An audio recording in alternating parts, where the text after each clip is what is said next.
ओशो रजनीश कहते हैं, एक भक्त की अपनी माँ के प्रति प्रेम देखकर कृष्ण भगवान ईंट पर खड़े रह गए। महाराष्ट्र में कथा है विठोबा के मंदिर की कि भक्त अपनी माँ के पैर दाब रहा है और रोज पुकारता है कृष्ण को। और उस रात कृष्ण को मौज आ गई और वे आ गए और उन्होंने दरवाजा खटखटाया। दरवाजा बंद नहीं था, अटका ही था। भक्त ने कहा, भीतर आ जाओ, कौन है?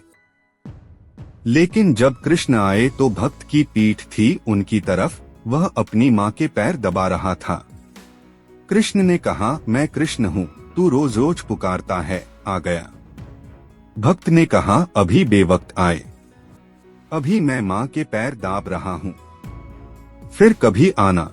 यह अपूर्व श्रद्धा, यह माँ के पैर दाबने में भाव मोह लिया कृष्ण को।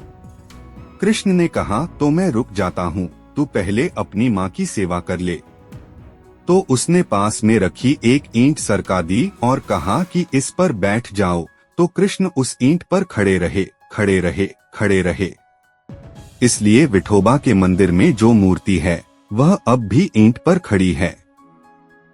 यह कर्तव्य तो नहीं था, इसमें ऐसा प्रेम था कि फिर माँ के चरणों में जो प्रेम है उस प्रेम में और परमात्मा के प्रेम में कोई विरोध थोड़े ही रह जाता है। वे एक ही हो गए। जहाँ प्रेम है वहाँ समस्त प्रेम एक ही हो जाते हैं।